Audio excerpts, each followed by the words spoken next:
ತುಳಸಿ ಪೂಜೆಯನ್ನು ಹಿಂದೂ ಧರ್ಮದಲ್ಲಿ ವಿಶೇಷ ಸ್ಥಾನಮಾನವಿದೆ.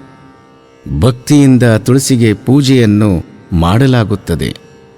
ಜಗತ್ಪಾಲಕನಾದ ಭಗವಾನ್ ಶ್ರೀ ವಿಷ್ಣುವಿಗೆ ತುಳಸಿ ಅತ್ಯಂತ ಶ್ರೇಷ್ಠವಾದುದು. ಯಾರು ಮನೆಯಲ್ಲಿ ತುಳಸಿ ಗಿಡವನ್ನು ನಿತ್ಯವೂ ಪೂಜಿಸುತ್ತಾರೋ ಆ ಮನೆಯಲ್ಲಿ ದೇವರು ಸದಾ ನೆಲೆಸಿರುತ್ತಾರೆ ಹಾಗೂ ಸದಾಕಾಲ ಸುಖ, ಶಾಂತಿ, ನೆಮ್ಮದಿ ಆ ಮನೆಯಲ್ಲಿ ತುಂಬಿರುತ್ತದೆ. ತುಳಸಿ ಗಿಡವನ್ನು ಸೂಕ್ತ ಸ್ಥಳಗಳಲ್ಲಿ ಇಟ್ಟು ಆರಾಧನೆ ಮಾಡುವಾಗ ಮನೆಯಲ್ಲಿ ಸಕಲ ದೇವತೆಗಳು ನೆಲೆಸುತ್ತಾರೆ ಹಾಗೂ ದುಷ್ಟಶಕ್ತಿಗಳು ಮನೆಯಿಂದ ದೂರ ಸರಿಯುತ್ತದೆ.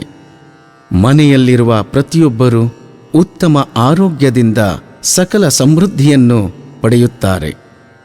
ಜೀವನದ ಪ್ರತಿಯೊಂದು ಉತ್ತಮ ಫಲಗಳನ್ನು ಅನುಭವಿಸಬೇಕಾದರೆ ತುಳಸಿ ಪೂಜೆಯನ್ನು ಅತ್ಯಂತ ಭಕ್ತಿ ಶ್ರದ್ಧೆಯಿಂದ ಎಲ್ಲರೂ ಮಾಡಬೇಕು. ತುಳಸಿ ಗಿಡವನ್ನು ನೆಟ್ಟು ಸರಿಯಾಗಿ ಪೋಷಣೆ ಮಾಡದೆ ಭಕ್ತಿಯಿಂದ ಪೂಜೆ ಮಾಡದೆ ಹೋದರೆ ಅತ್ಯಂತ ಘೋರ ತೊಂದರೆಗೆ ಗುರಿಯಾಗುತ್ತಾರೆ.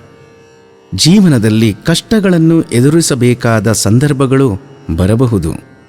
ಆದುದರಿಂದ ತುಳಸಿಯನ್ನು ಅತ್ಯಂತ ಭಕ್ತಿ ಭಾವದಿಂದ ಪೋಷಣೆ, ಪೂಜೆ, ಗೌರವವನ್ನು ನೀಡಿ ಸಕಲ ಭಾಗ್ಯಗಳನ್ನು ಪಡೆಯುವುದು ಉತ್ತಮವಾಗಿದೆ.